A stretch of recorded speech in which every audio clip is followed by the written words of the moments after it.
Well, good afternoon, everyone. Welcome to another episode of Speaking Legally, where the legal meets the cultural. Brought to you by Destiny Designers University and myself, Dr. Stacey N.C. Grant, and of course, my esteemed co-host, Edward Pichardo Esquire and Royce Russell Esquire. So this is one of those days where court is happening in real time. So Mr. Russell will join us as his court schedule allows. But as per usual, there's a lot going on in the news. But before we dive in to what's happening in our world, I'm going to turn it over to Edward Pichardo Esquire so he can greet the family today. Hello, hola, buenos días, buenas tardes. I'm Ed Pichardo, attorney at law. Welcome today to our show, Speaking Legally, where the cultural meets the legal. I hope you enjoy our discussion today and that you find it fulfilling, both educationally and spiritually. We have a number of topics, incidents, if you will, that we want to discuss. It seems like the more things change, the more they seem to stay the same. So, I'll just leave it at that. Unfortunately, right, we're seeing some more of the things that we've been talking about on the show. And hey, Richard, thank you for tuning in.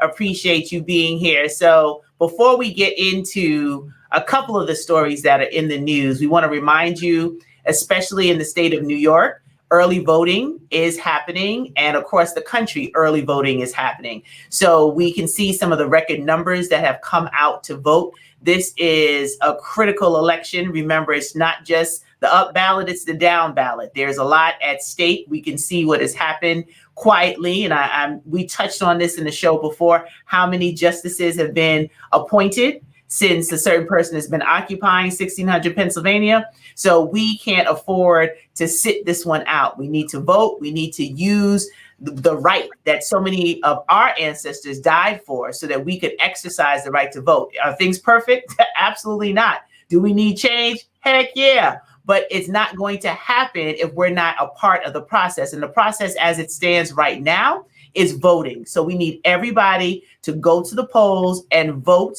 And as I like to say, be a part of her story. You know, we're changing the game. We have the potential to do something really historic this November 3rd and prior to with early voting. So please, if you haven't done so already, go out, early vote, help our seniors that need assistance getting to the polls, get the hand sanitizers, the masks, appropriately social distance. It's been quite overwhelming watching the lines and lines of people all across the country and community really looking out for one another, right, Ed? It hasn't been like incredible. Yeah, I gotta say, I tried to go. I'm gonna just be honest. I tried to go and vote on Saturday in the afternoon. Wishfully expecting, a medium-sized line. It's early voting. It's Saturday. How many people coming out to vote knowing that you got other days to do it? But sure enough, Saturday, the lines were like a block long. One of them were around the corner. My regular polling place was closed, so I had to go to the polling place that was designated for early voting, and the line was really long. I must say I was impressed because you had a lot of seniors on those lines, and a lot of them bought their like portable chairs, and they were sitting there patiently waiting. It must be said that you got a lot of folks that sent in for their absentee ballots so they could vote by mail, and people who aren't like outwardly, and I say outwardly because just because you're young, you can never tell whether somebody might be vulnerable to the COVID, but folks who are outwardly not or look like they're physically not are talking about, oh, I'm doing my mail-in voting, and meantime them old school seniors were out there like, nah, I'm not taking any chances. If I gotta sit on this chair and wait online, I will. I had an errand to run, so I said, well, what I'll do is I'll take advantage of the early voting during the week. In particular, today, it is going on till 8 p.m. because it started at noon.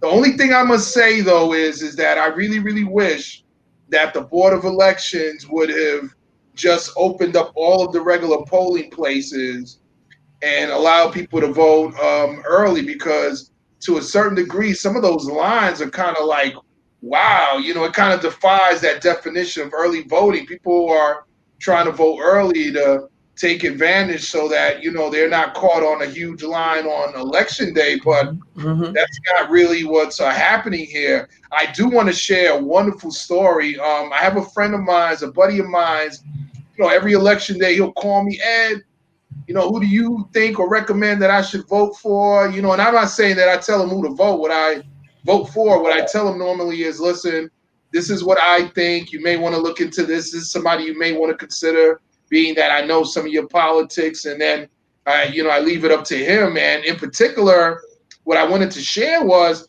he called me. I wasn't available.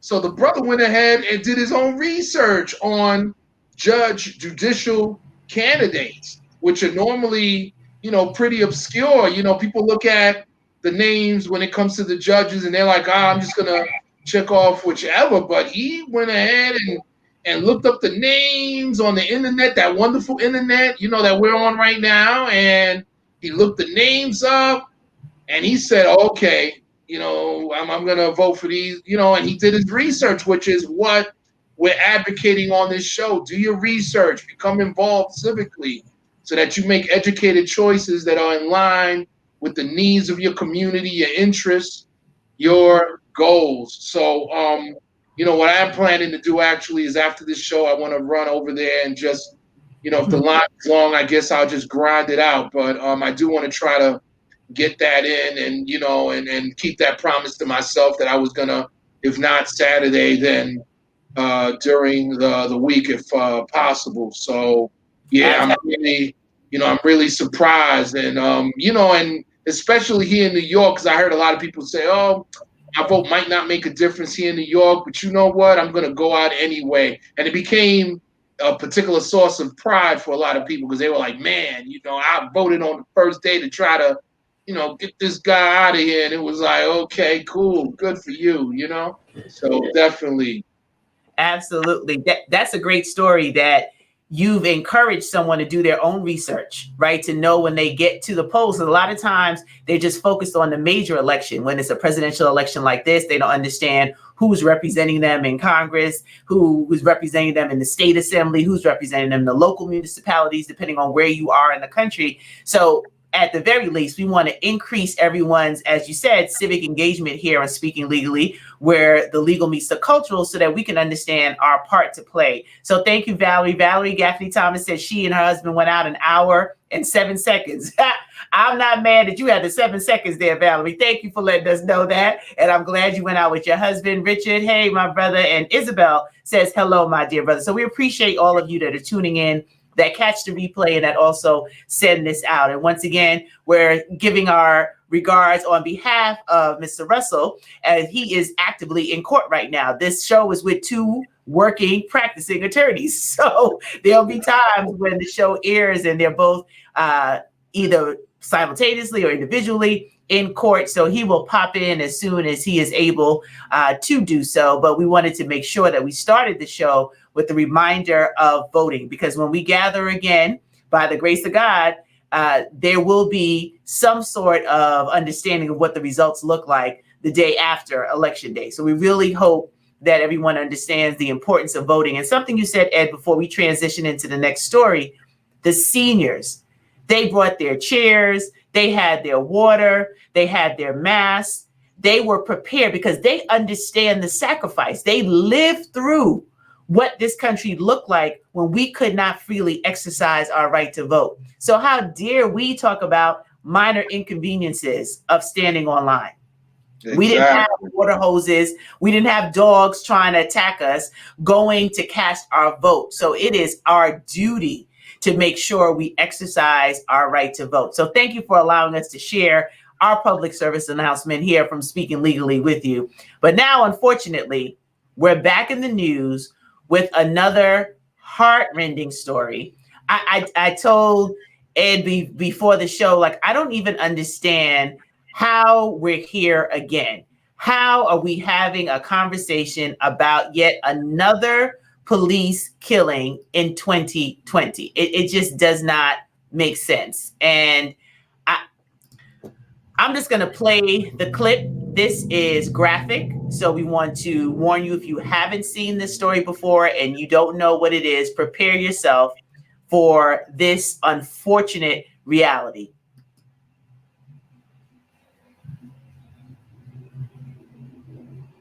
Yo, this going around. Yo, watch the wheel. Don't shoot the wheel. Yo, this crazy. Gonna smoke. Yo. Yo, watch my wheel. Yo, this crazy up here.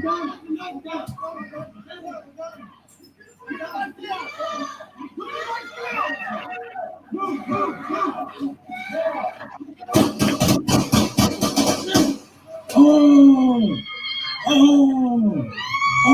shit. Oh my God. Oh my God. Bro, they just killed them in front of me. Yo. Yo. Y'all ain't had to give him that many shots. Y'all ain't had to give him that many shots. Yo, what the? Yeah, I mean, this is, this is really unfortunate. One of the fundamental reforms that a lot of the activists are asking for is an adjustment in the response to these mental health calls. My understanding is that the family members, called an ambulance, not the police. They called an ambulance, asking for, someone to come and help out with this situation involving this young man. I believe he's 27 years old, who suffers from mental illness. He happened to have a weapon, a knife, not a gun, but from what I understand, a knife. And, instead the police arrive and they respond with lethal force. And so, once again, the question becomes, are they the right people to appear? Are the police going to finally accede to the request that if you are going to arrive, then send a officer who's trained in dealing with someone who may be mentally disturbed? One of the things to keep in mind here is for instance, the brother up in Rochester, he didn't even have a weapon and he died. So, if you try to sit down and you try to parcel out, well, this incident is different from that one, it's like, it seems like all these incidents continue to end in the same fashion. There's also seems to be some disagreement or controversy as to whether or not these officers were equipped with tasers, which one would imagine is a non-lethal way to respond. You also had that other incident where the poor young man passed away, where they gave him some sedative that was extremely powerful and caused him to die as well. So, when are we going to get to the point where we respond appropriately to these mental health calls? That's, I think that's my issue with all of these. They need to come up with a better way. Absolutely. I mean, so there's so many layers to this. Let's first start with some of the things that we've talked about here on Speaking Legally, where legal meets the cultural, before we even get into the tragedy, because once again, and we're going to have Dr. Jeff Gardere as a special guest on the show. So all of you who watch the show every week, you're definitely going to stay tuned in for when Dr. Jeff Gardere comes on. He is a noted psychologist that comes on and speaks on all of the news channels about the different parts of the mental health and the trauma that we are experiencing, seeing this play out. Isabel said this was hard to watch. Hi, Deborah. Good to see you. So we know the game has changed because we can document what has been happening for years. So for Black people, we're not shocked in the sense that it happened. We're shocked to see it visually and to finally see the world pay attention to what's been happening to us year after year after year. What I want us to pay attention to, Mr. Russell and Mr. Pichardo talked about this on the show. The individual that was videotaping was commentating and videotaping. That's a challenge, right? Because the attorneys can't get a clear picture because the camera was moving all over and he was making commentary as he was videotaping. Now, granted, when something is happening in real time, you don't know what's going on and you're trying to capture. So we're glad that he captured that. But remember, if you are in a situation where you're videotaping an incident like this, try to remain as quiet as possible so that the video can give the attorneys as much information as they need to advocate for justice. So that's number one. Number two. Yeah. Okay. Oh, go ahead, Ed. You wanted to add another point there. Well, no. I mean, you know, it wasn't just the commentating. I think one of the most important problems here too is that, or unfortunate outcomes is that he's not only speaking, but the camera's constantly moving, and he actually misses the part where the actual gunshots are fired, and I don't know if it was him kind of ducking, afraid that he might get become an unfortunate bystander here, but that was missed. In particular, the reason why you want to be quiet is because you want to hear if the officers are giving warnings or asking the individual to stop or to put it down, and exactly what they are saying, because that's going to definitely become an issue later in any trial in this matter, whether or not warnings were given before the lethal shots were fired. So, that's a missed opportunity right there. Absolutely. And the camera was moving, people were screaming. It was just a lot going on, in that moment. So we want to remind everybody, especially in our community where these things are happening, if you videotape and you're capturing something, to try to keep the camera steady, to try to minimize the talking or the screaming behind. And we know it's hard because when you're seeing something like that play out in real time, I mean, my stomach is still in knots. Like, you see it and you're like, oh my goodness. So I'm concerned about the fact that upstate there was no weapon. Here he only had a knife. They clearly took out guns to fire. A person with a knife, there's no taser, like you said, that one shot to the leg to stop him, if that's what you say. I mean, there are de-escalation mechanisms that law enforcement uses in other communities, but why is it okay to just brutally shoot to kill? You weren't shooting to disarm. You weren't shooting to get a handle on the situation. You were shooting to kill. Well, And I believe if we get any law enforcement expert on the show, that what they're going to say, though, to the part about, well, why don't they shoot them in the leg, is, they're trained to shoot that center of the body to stop the lethal force. One of the issues that I would like to sort out that may come out better if the body cam footage is eventually released, is whether or not, because they're saying he was coming at them, and so that may have to be sorted out. And I say sorted out only because once again, if the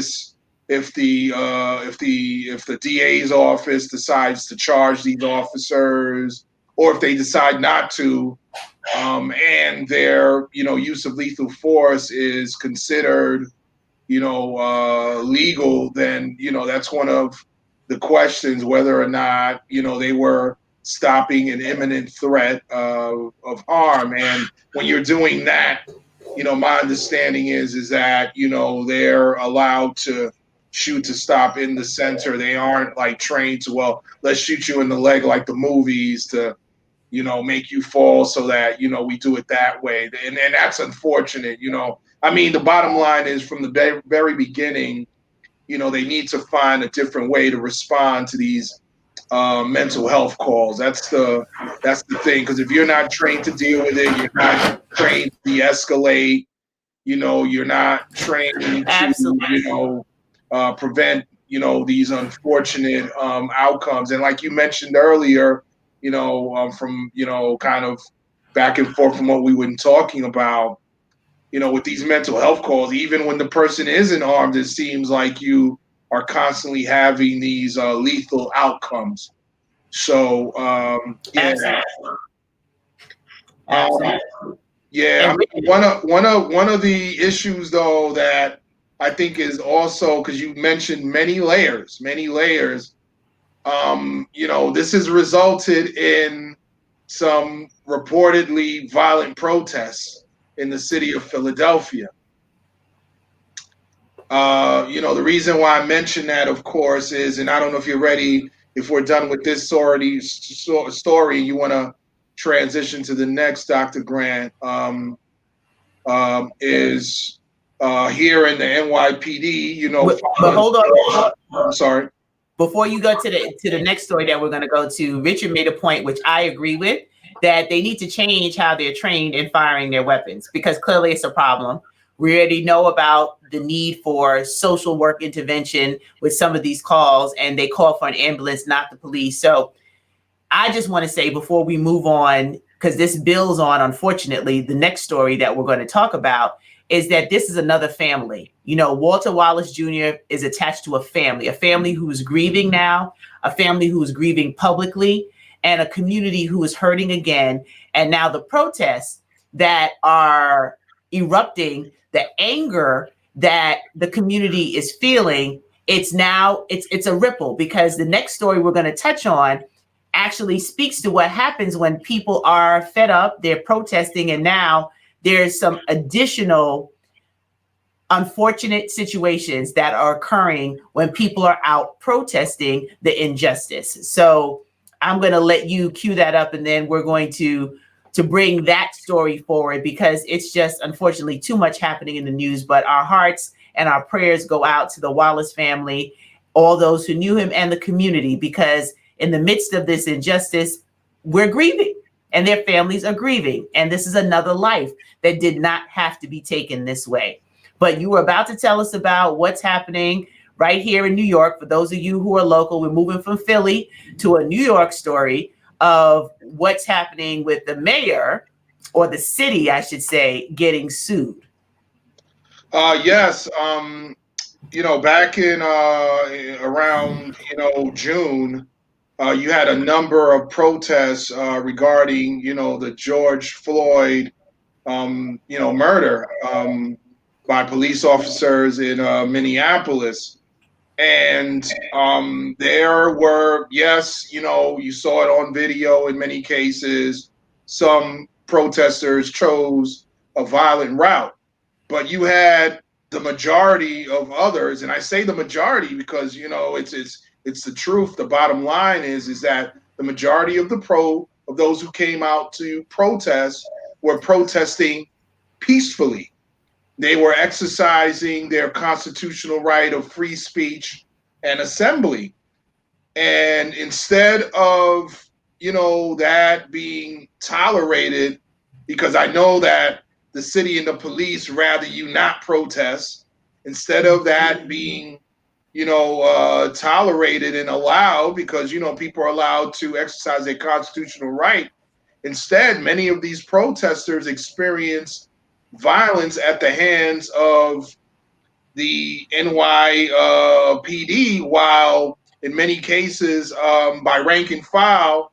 And I think in one case, of one plaintiff claims to have been actually assaulted by a higher ranking officer. But in any case, upper ranks of the department are accused or alleged to have looked the other way or allowed, patrol officers to, in many cases, attack or brutalize protesters that were not engaging in violence.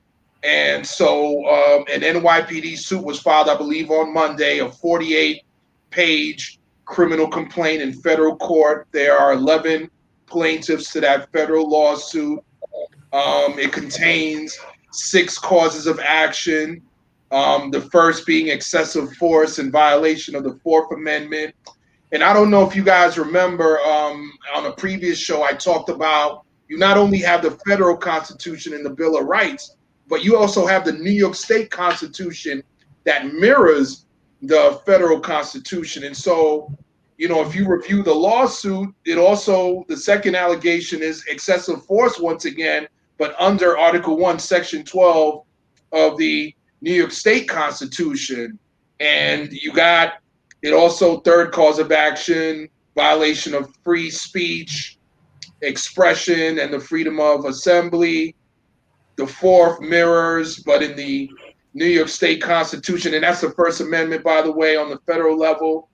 And they also, the fifth and sixth causes of action are for the arrest and detention in violation of the Fourth Amendment and the New York State Constitution regarding these plaintiffs. So, this is a big deal. The lawsuit is being handled, or the plaintiffs are being represented by the New York Civil Liberties Union and the Legal Aid Society. Much props to them.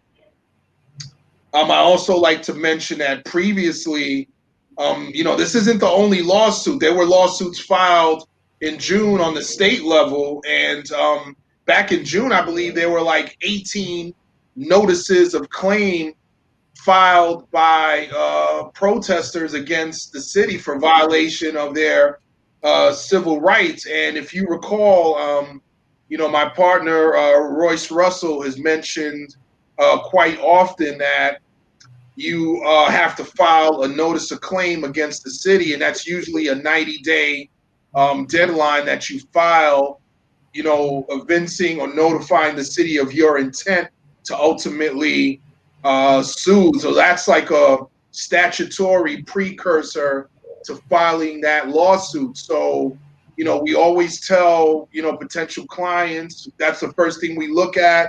When did this happen? Is it 90 days? Has 90 days expired? Did you file your notice of claim? If not, and we're within the 90 days, we got to hurry up and do that, because if you don't do that, you could get knocked out of the box in terms of your claim against the city. So, that's something to definitely watch out for. So, just wanted to kind of mention that, because early, sometime back on the show, we talked to the audience about how to protest in a way where you don't expose yourself to criminal charges. But in this case, these people were doing what they had to do. Now, the one little thing I do want to mention is that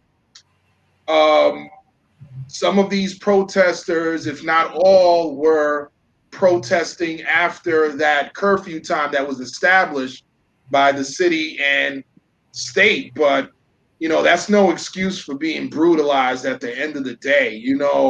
If I'm violating the curfew, you peacefully arrest me for that. You don't have to use excessively tight, plastic cuffs that cut into my circulation and bruise me. You don't grab me and throw me to the ground and try to knock me out. You don't, cause a scar on my nose and have 3-4 officers jump on top of me. You're not supposed to be doing that. And that's what these people are saying happened. And, and that's not right. That's illegal. And if that indeed happened and then it's proved in court, then the city needs to, pay a price for that. And otherwise, a judicial change in their methods and procedures needs to be forced and mandated by the courts in this and in any other instances. Absolutely. And I want to just, of course, I like you all to break down for the community what this actually means. One, that the lawsuit has been filed, but also they were highlighting the fact that officers didn't have on masks, which potentially put protesters at risk for COVID. So that was like another layer that has been added. And given what you've seen, and I know everything is so new and happening in real time, what are the odds that this particular lawsuit is going to move forward? Oh no, I mean, I think the odds are good. It looks like a very comprehensive complaint. You got, cooperative plaintiffs. As long as, these lawyers, dot their I's and cross their T's and make sure that they do everything that needs to be done, all the prerequisites for bringing this lawsuit, then, it should be able to, move forward. The question, of course, is whether there's going to be a trial, whether there's going to be a settlement, who knows? But, at some point in the near future, the city is going to have to answer or respond to these allegations. Eventually, there'll be an exchange of evidence or request for, certain evidence, from both sides, depositions, hearings. So, we'll see what happens. I'm not exactly sure if these lawsuits were filed in federal court because the time for the state court filing expired on behalf of these plaintiffs, or whether these lawsuits are concurrent, both, because, in many cases, lawyers will file a state suit and a federal suit at the same time. So, it's unfortunate that Royce isn't here, because he would be able to really, really expand on that, because this is a very regular, much more regular part than I of his practice. Mm-hmm. Well, I mean, it's just beginning, so we'll have to track this case, and I'm sure he'll have some commentary to share on it as well. And it's a human rights issue, because the other thing that they might introduce is how other protests or gatherings were handled in communities that weren't predominantly communities of color, that there weren't the kind of handling that we've seen happen, and clearly why there is a lawsuit. So Deborah has a question. She said, I have a neighbor. My friend had an incident with a neighbor, and the neighbor filed a fake report on her. She owns her house, which is being disrespected by tenants who live next door to her. When the report was put through, she went to the precinct to tell her side of the story. When she went, she was handcuffed and locked up for 3 hours, and she was fingerprinted and her photo was taken. They also put a warrant out for her arrest. What can she do? Wow. Well, I would say on its face, it sounds like, there may be a case there, but, you have to find out. With all these cases, you have to do a close examinations of the particulars. What was the incident? What happened? What was reported? What happened when she went to the precinct? Why are they claiming that she was arrested? Are they claim, what happened inside of the precinct, inside of the precinct? So, I welcome, this person to contact us and schedule an interview, a free consultation, and we will be more than happy, in particular myself, to take down the facts, get the particulars, and follow up and see what's going on. And, if she has a case, then, it will get pursued accordingly, but, anytime we look at these, we ask, well, when did this happen? What's the precinct? What's the address? What's the report? Do you have any documentation? Do we need to get the documentation? Do you have the names of the officers that you spoke to? Do you remember the time that you went? All of the particulars, because all of that, it becomes important and it comes into play. Do you have any recordings of anything? Because that's empirical evidence. If you recorded any of these interactions, that's definitely something that we want to see and or hear if we're strictly talking about audio.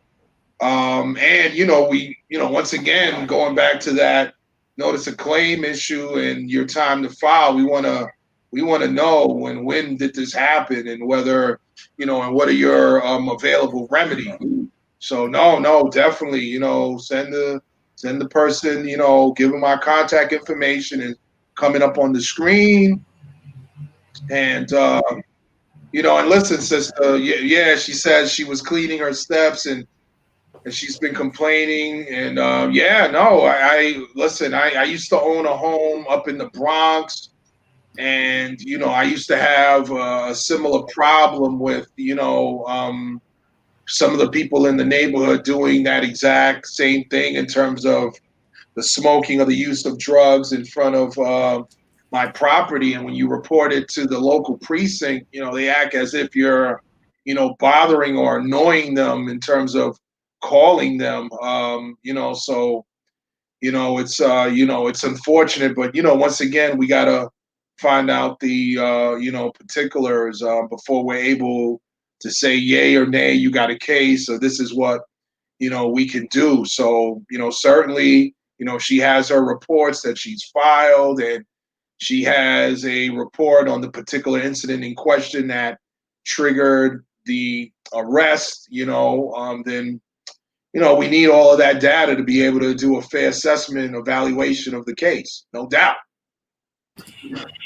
And that's what we're here for. Speaking Legally is here to provide these services in real time with Edward Pichardo as well as Royce Russell Esquire. Both of them are able to do this work. So definitely, Deborah, give the contact information. You can go to law office of edwardpichardo.com and send the information over there. And of course, you all also have RoyceRussellEsquire.com. But Ed, since he's here on the show, can take it. They're partners. So whatever you bring and whatever issues you're having, if you're able to share them with us live, and they can just touch on some general information, but all of the additional would have to be followed up on with a consultation. So thank you, Deborah, for bringing that to our attention and for just sharing that information, because we have a lot going on in our community.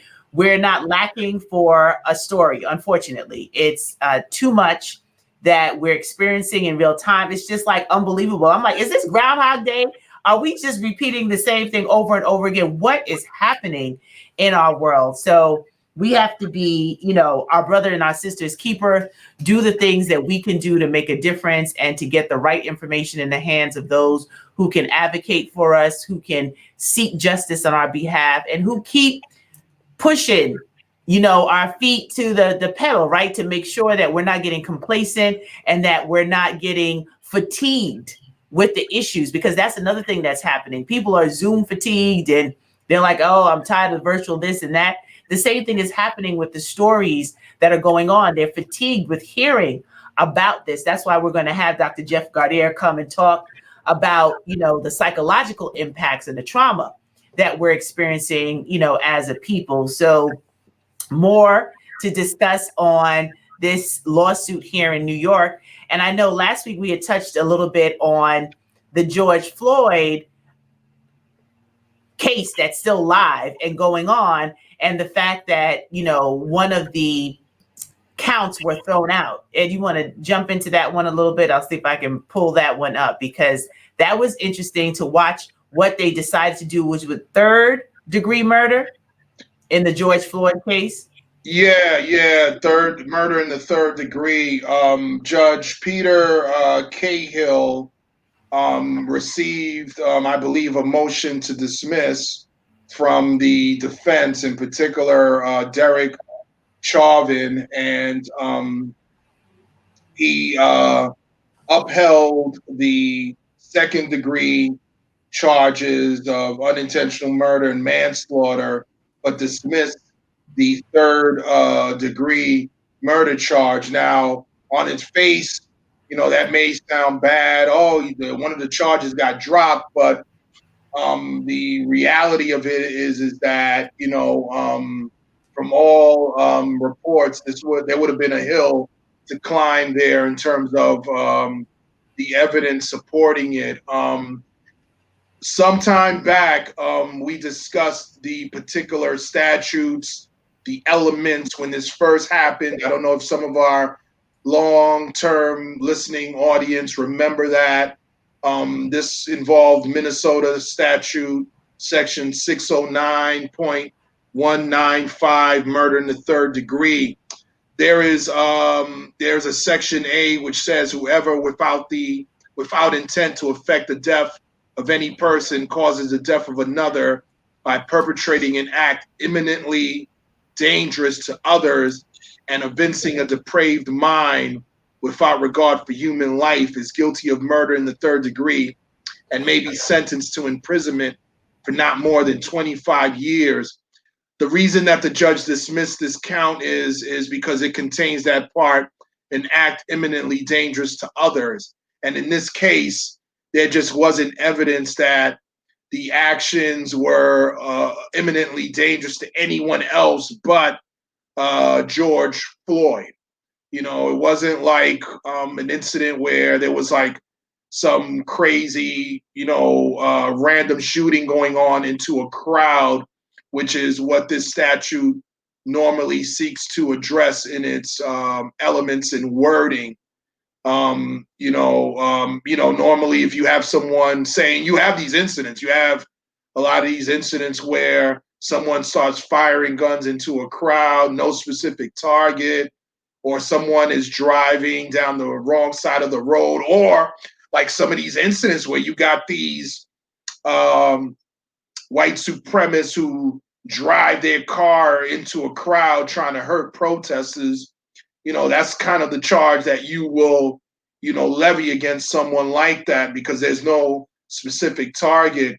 Here, the target was specific. So, the judge says, the evidence, there's no probable cause to believe based on what's been presented so far in this case that, the officer would be guilty of that. So that got dismissed. But, the other charges were upheld and the prosecution is being allowed to pursue those other charges.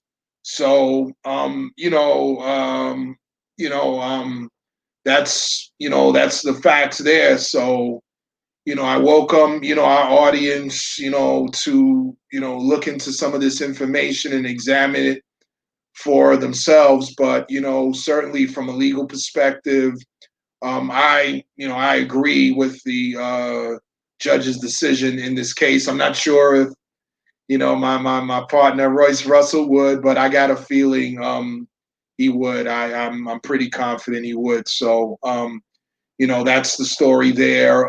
So, stay tuned. It's a developing case, because what happens in these criminal cases is if you're, defending these officers or defending anybody charged with a criminal offense, one of the first legal maneuvers you take is you take a look at the reports, you take a look at the alleged facts, you look at the elements of the charges being at the charges, the criminal offense being charged, and you see, okay, are they going to be able to prove these elements? And if there's any one element that they can't prove, you file your motion to dismiss and you ask for a hearing or for a review by the judge, based on either an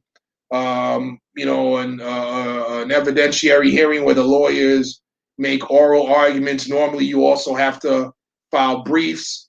The judge reviews the arguments that are made, normally after listening to, or reading or reviewing the briefs, and then the judge renders their decision. And usually the briefs contain case law interpreting the particular statute, saying, okay, in this case, the court found under these circumstances. And then as a lawyer, you try to, depending on what you're arguing, you make your arguments accordingly, based on the cases that you pull to, substantiate or support your arguments, your position.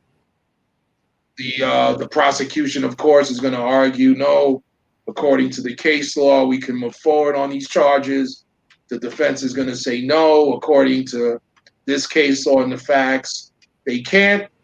And then the judge has to ultimately decide, who's right and who's wrong here. And of course, the defense can decide, you know what, judge, you're wrong. We're going to file an appeal, and that's a whole nother discussion as to what happens at that point. But that's what's happening here in this case.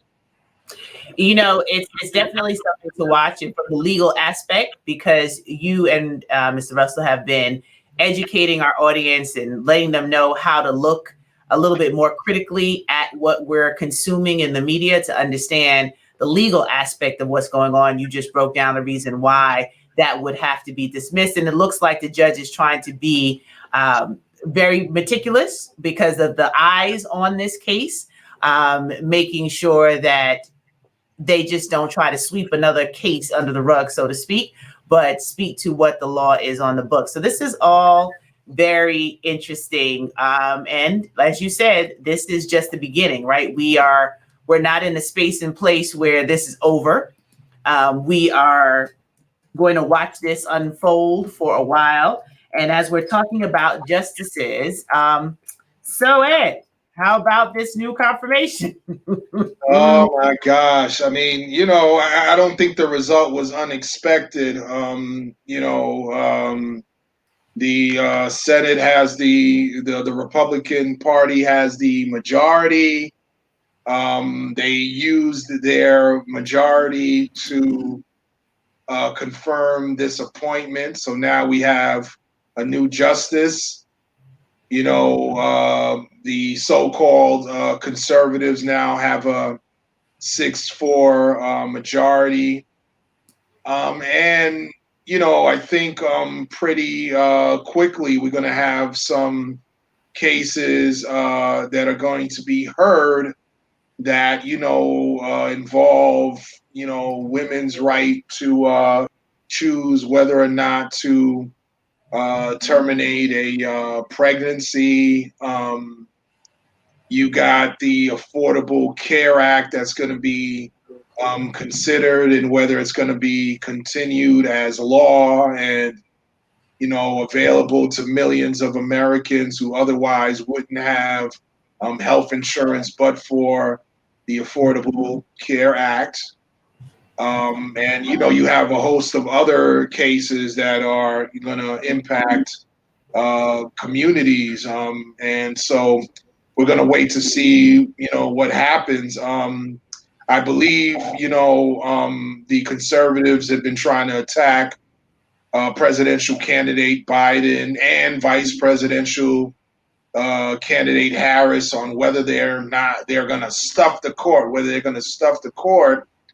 And recently, I believe Biden said, well, listen, we're going to create a commission once I get elected to look at that issue, which, was I believe, a pretty good response to those questions. At the end of the day, let's see what's going to happen. I mean, sometimes, hope is eternal. Maybe, some of these so-called conservative justices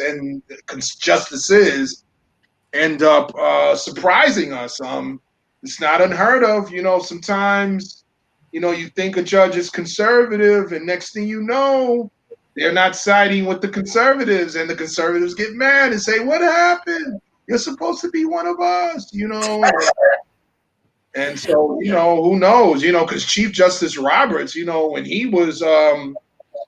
he came onto the court, the conservatives were like clapping and celebrating. And I think on a few occasions, I'm not prepared at this time to state exactly the cases, but I know for certain that there have been a few controversies where he's disappointed them. They wanted, him to side one way, and he didn't side the way they thought he was. So, let's see what happens. So I scratch my head, flip my braids, because I don't understand how they're accusing Vice presidential candidate Harris and presidential candidate Biden's about stuff in the court. How many, was it 190 something appointments the current occupant of 1600 Pennsylvania Avenue has made, which are lifetime appointments? So in his 4 years, when it's all said and done, he has affected the governing of this country for 40 to 60 years because of the appointments that he's made. And then they have the nerve to be asking them questions about stuff in the court. Help me understand, Ed. Help me understand. Well, that's what I believe that's what came up during the vice presidential debate, which was an excellent touche point by the vice presidential candidate Kamala Harris when that question came up about quote unquote stuffing the court. Pointing out that I think she also mentioned the demographics of these the various appointments. I think it's something that if the Democrats are able to take the majority in the Senate, maintain the majority in the House, and get the executive, meaning the White House, the presidency, then I think they're going to really have to sit down and contemplate reversing that trend and moving into the appointments business and making sure that they level the playing field. Because hey, I gotta say, the appointment of these judges was a strategic use of power by the Republicans within these 4 years. They went about the task of making sure that they took advantage of their time in the sun. They definitely made sure they played every record. They got it in. They got it in. They didn't waste any time. They said, listen, we got a majority in the Senate. We're gonna move forward with these appointments. We're not gonna delay. We're not gonna BS. We're gonna move them in and turn them out. And that's what they did. That's what they did with Amy Coney Barrett. They said, listen, we're not wasting any time. They said, we don't care about what we said before. If it was the Dems, they would do the same thing, which, I'm not sure of. I mean, in many, because I believe in Obama's, first, I believe 2 years, he had a majority in the Senate. He had a majority in the House. But, the Dems were, a bit loath and slow to, from what I understand, from what I recall, to take advantage of those majorities. Of course, it's always a little complicated because sometimes you look at Democrats versus Republicans and you think it's easy math, but people forget that you have Democrats in otherwise conservative districts who will say, listen, I'm a Democrat and I got elected as a Democrat, but I can't do that because my district is not as progressive or liberal as yours. And that's what they say to the urban congressmen, senators who come from otherwise what are referred to as blue, historically blue states. I experienced it myself when I was working for the New York State Senate during 08-10. You had Dems in control of the Senate and the Assembly, but in the Senate, the majority was extremely tight. And you had a lot of upstate senators who were like, man, I can't vote on that because in my district, my constituents are very conservative. They normally vote Republican and they barely voted me in, and so there were certain votes, clearly good, progressive votes that they weren't able to take because those positions weren't popular in their particular districts. That's right. It's gonna be, if we're, able to get Biden in, it's going to be interesting to watch what happens in terms of these appointments, whether or not the Democrats use their power and their majority to expand the court to then allow upon appointment for a swing to a liberal majority. And, some people are saying, listen, do we really want to trigger a situation where if later on down the line, the Republicans get back in power and they expand the court even further? Some people say, so what? You got to live for now. They certainly are. They don't care. They don't care what this holds for the future. They're thinking about the now because, they, I guess, have to, we're going to see what happens. But, this is definitely not a good development for anyone who has a progressive mindset, given the history of this judge who, by the way, in most cases, I think in most legal minds, really wasn't qualified for that seat when you compare her to the experience of her colleagues. I don't believe she ever tried a case. She was basically a law professor before the president appointed her to the Seventh Circuit. It wasn't like she was a practicing attorney. I mean, she practiced, I think, briefly with a firm, but I don't think she had like the cases. She was like the associate working with the partner, research and brief. I don't think there's a documented record of her, arguing cases and actively practicing. So, man, this is unbelievable. Really, unbelievable. Because I got a feeling that if this would have been an attorney of color, people would have been asking all those questions. Where have you tried a case? What have you done?